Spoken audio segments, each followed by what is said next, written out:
So I want to share a secret with you. I am opposed to testing and accountability. That's the secret. I don't think the only thing we learn from testing is which families have the most income and the most education, and which have the least. And we then punish the children whose families have the least, because their families have the least. I'm opposed to the teacher evaluation by test scores because it's junk science. I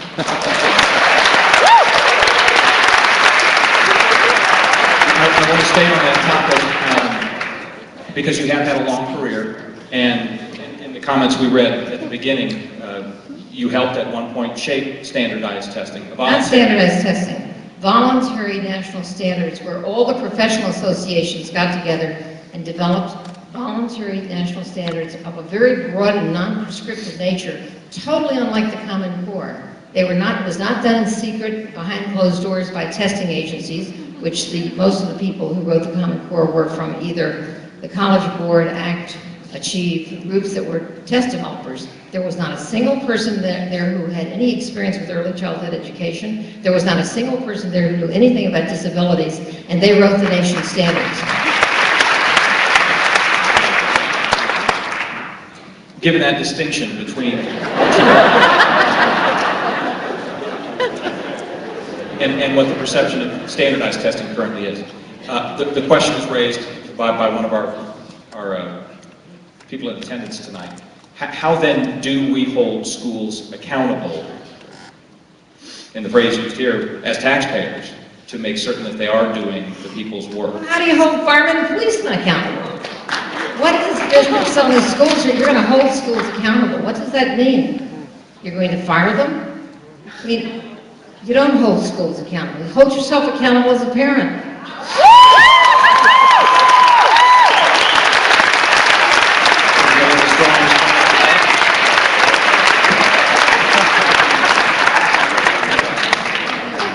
So I'm going to respond first to the comment about knowing how kids do on test scores is determined by, their economic situation, and you obviously hear that a lot. There is no question that poverty creates enormous challenges, and we need to make sure that the schools that are serving kids who come from challenging situations have the resources to effectively meet the needs of those kids. They have the ability to extend the school day, extend the school weeks, extend the school year, make sure that they can provide the wraparound services that those kids might need to be successful, and we are not doing that in the way we need to do that, and we need to do that more. But we also know, thank God, that kids from any background, from any circumstances, no matter what their economic situation or their family situation, if given the opportunity to go to a great school with the kinds of supports they need, can excel as well as any other group of kids. It's very hard. It requires a tremendous amount of work. It requires a lot of resources, but there are schools out there that are doing that. There are schools in the Indianapolis public school system that are doing that today. Harshman Middle School is just one example of a school in the Indianapolis public schools with, I think, 90+% free and reduced price lunch population, and yet over 74% of their students are passing both the math and English language arts section of the ISTEP exam.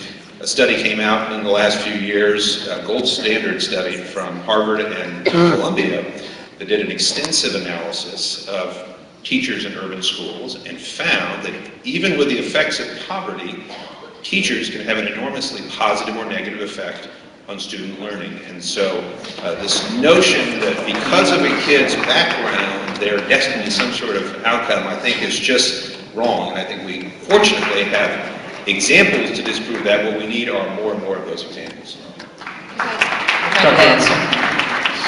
I think that we have to be very realistic, and I'm a strong believer that poverty is the #1 determinant of whether kids come to school ready.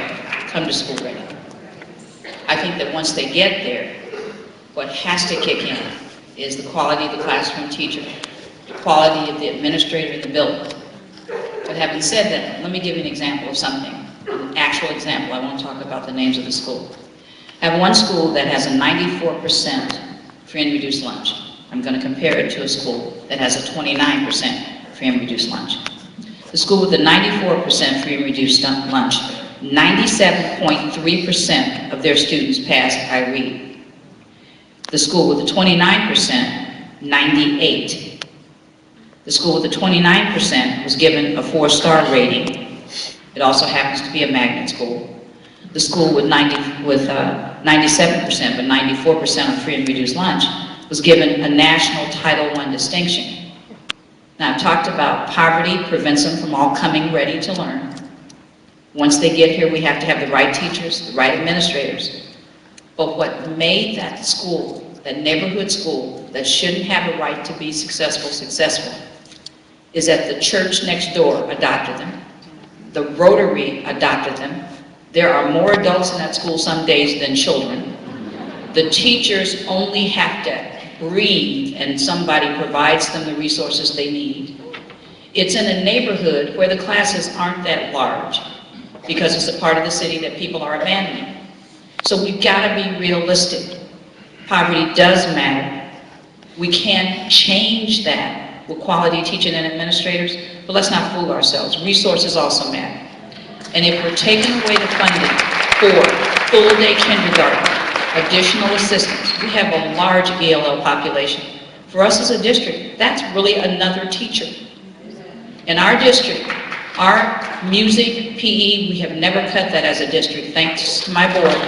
And the reason being is those are the kinds of classes that enrich students and make them whole people. But we have to depend on our community, and I'm proud to say that in our community, they don't expect us to do it by ourselves. So I think we've got to look at, that goes back to that engagement piece. I need a Rotary to adopt all my other schools, and I'm working on it, but I don't think the community can just point the finger and say, you bad schools. We're saying back, well, what are you doing? Because resources matter, and if they're not going to come from state funding, we are seeking community partners, because the other part of education is for kids to feel valued by an adult, and teachers can't do it alone.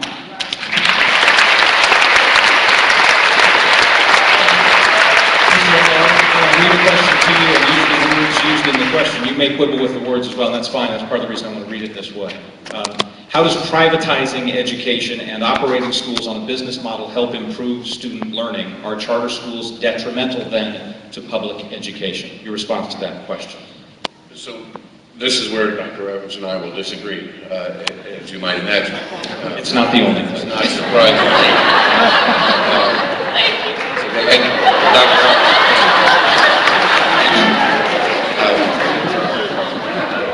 first of all, look, obviously the word privatizing, if we really, 2 points here. If you really want to talk about making money in education, just look at our current system. Right? We have tons of for-profit companies making tons of money off of education currently. Right? So what we're talking about now is how do we deliver education in the classroom, and that's where one of the questions of privatizing all of a sudden comes up. But in fact, we have a lot of for-profit companies making a lot of money off of education. It's half of our budget every year in Indiana. Right? So let's just be clear about that. Now, as for the data, this is where I want to be very clear. And this is where we do have a very big difference. And we're in the land of Lilly, right? So we understand drug trials where you have a pill and placebo, right? Where you remove all the effects from all of the participants except the pill and the placebo. Those are called random assignment studies. There have been 12 random assignment studies of school voucher programs. I'm not going to speak to the charters, I'll leave it to Dave to do that we know of, right, across this country. 11 of the 12 have found positive gains for kids, albeit statistically, they're statistically significant, but not necessarily huge, right? And I accept that. 6 of those studies have found that the gains are for all students. 5 of them have found that they're for certain subgroups. And 1 of them have found no effect. No study has actually shown harm. This is at the 95% confidence level. That's attainment. Let's quickly that's achievement. Let's quickly talk about attainment, right? What the Department of Education, the U.S. Department of Education, did a study of the DC voucher program, right? And one of the results of achievement that they found from the program, which only serves free and reduced price lunch children, It's only the poorest of the poor, right? Is the children who received a scholarship got a 21% boost in their graduation rates. So the district had a 70% for the kids that didn't receive a choice, 91% for those who received a scholarship. So the gains that we see in academic learning are statistically significant, but small, albeit. The gains we learn for achievement, or attainment, are actually getting to be much significant. What we've learned in New York City recently from the voucher program is that kids who received a scholarship are 25% more likely to go to college. Look, the reality is this is ultimately about a philosophy of where we think parents should be free to choose, what schools they should be free to choose, how we fund those schools, right? For me, I don't believe one system is the thing we should do for every single family. There's tons of parents. Every child has a different need. Every parent has a different desire. Every teacher has a different skill, right? We want to match students and families and parents and teachers and schools together in a way that creates a system of schooling that benefits our society. And I think that's ultimately what school choice is about. That's certainly what I'm about, is trying to improve society. I certainly am not making any money out of this, right? I care about our kids like all of us up here do. Dr. Ravitch? Firstly, I think that the discussion of vouchers and charters is this idea that has been implemented in Indiana, Louisiana, where the red states, of choosing your school should be a consumer choice. I say it should not be a consumer choice. It should, support for public education is a civic obligation. It is not a consumer choice. And if you choose to send your children to religious school, that's fine. Pay for it.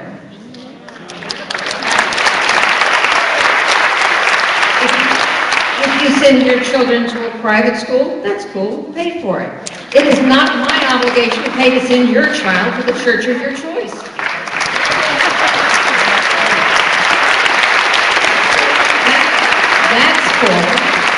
That's called the separation of church and state, and it's been the practice in this country for well over a century, since about 1825, as a matter of fact. So I see no reason to change that. We have a public sector and a private sector. In the public sector, we have police, we have firefighters, we have beaches, we have parks. We all pay for them. It is part of our civic obligation. We don't say that it's going to be a matter of voucherizing the police, and you get this police force and you get that police force. So I think there is, to me at least, a difference between what is a civic obligation and what is private. And I think we leave the private sphere to the private sphere. I want to say also that when David talks about these schools that are doing incredible things, I know there are schools doing incredible things. They're doing them in the public sector. When he says that the traditional public schools can learn from charters, I'd say there are a heck of a lot more charters that can learn from traditional public schools. Because there are some fantastic traditional public schools in this country, and I have to add that the key point in my last book is this: the narrative of these alleged reformers is a total lie.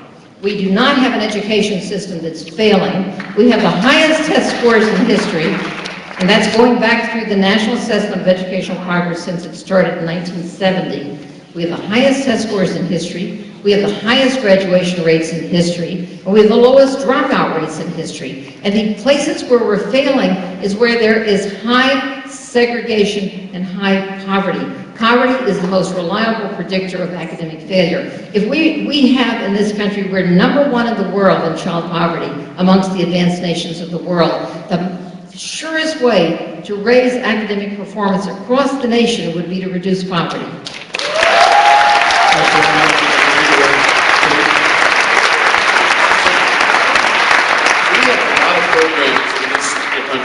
Where we think we're civically obligated, food stamps, for example, Medicare, Medicaid, things that we care for and care about as a society because those who have less need assistance.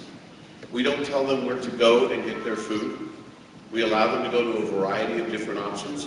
We tell them not to go, they use it for certain things, but we allow assistance to go to families based on what they need in order to get a service, like food stamps, like religious hospitals, by the way.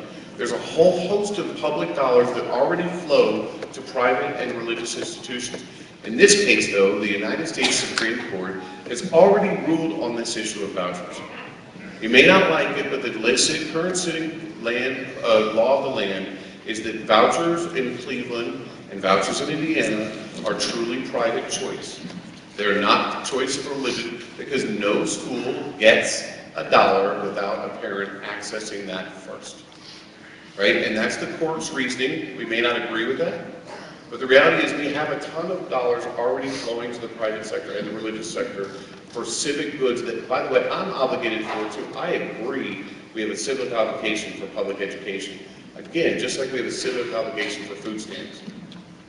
Right? We have to help those who are less, but you don't necessarily tell them they have to go to one place only based on how much they can afford a home.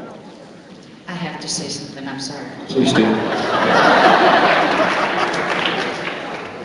It's insulting to equate public education with food stamps.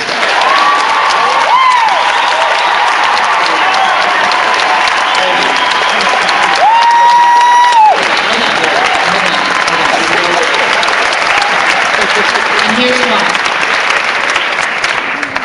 Public education was created for the public good. Food stamps, welfare are created for people who are in need. When you say they're the same kind of a system, you're assuming that all kids in public school are in need. Here's the difference. Excuse me. Here's the difference. Here's the difference for me.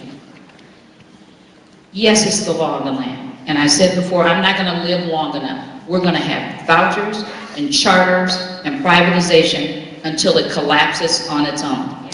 Because look at the businesses, and we have now turned education into, it always was a business. We've spent billions on education, which is why businesses want to get involved, because it's where the money is. But here's the difference. Make every charter and parochial school as accountable as I am. For us to have a law that was being proposed, thankfully it didn't go anywhere, that they could take public dollars but didn't have to do I-STEP is unreal. So for me, if you're going to have two separate and unequal systems, then fund them separately. Then set aside enough money that if this is, it's the law of the state. But we have to be careful at the kind of words. It's such a deficit thinking model that if it's public and especially if it's urban, it's broken.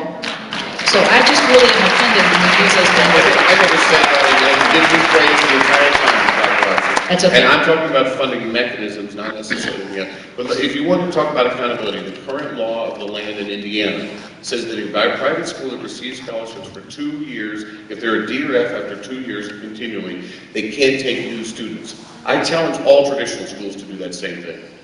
Mr. Harris?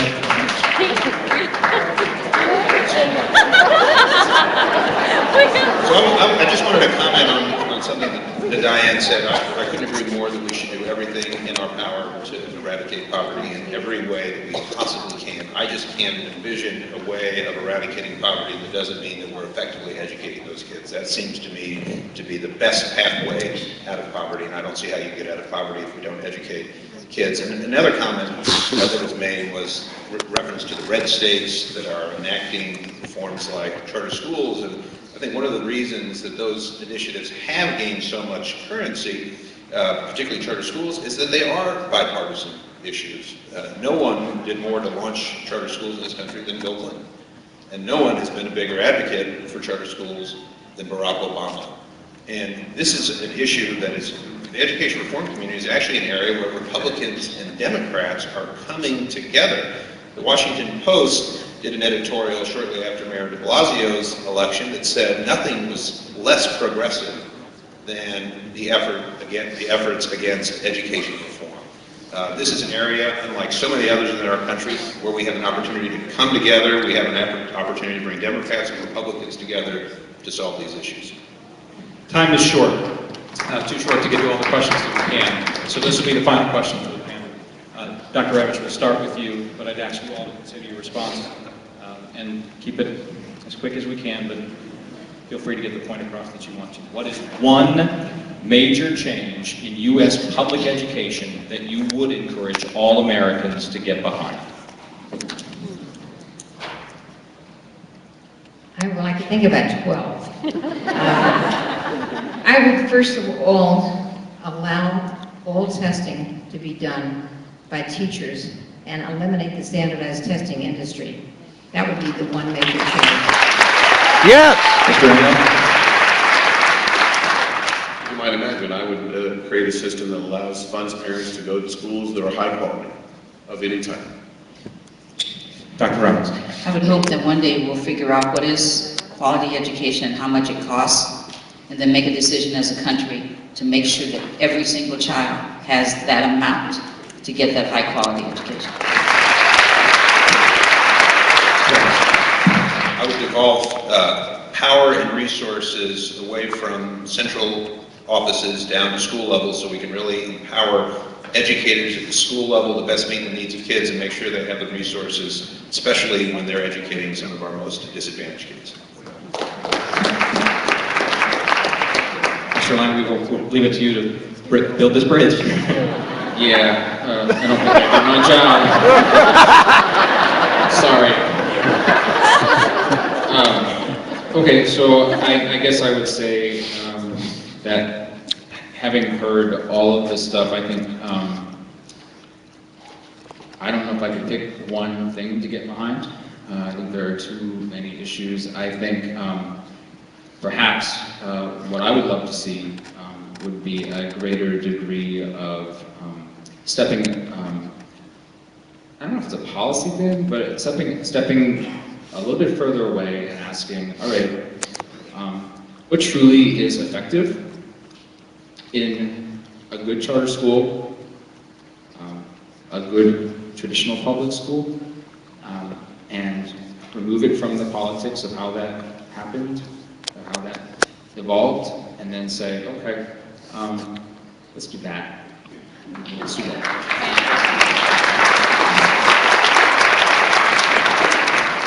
On behalf of Butler University, we want to thank all of the panelists tonight for honest, candid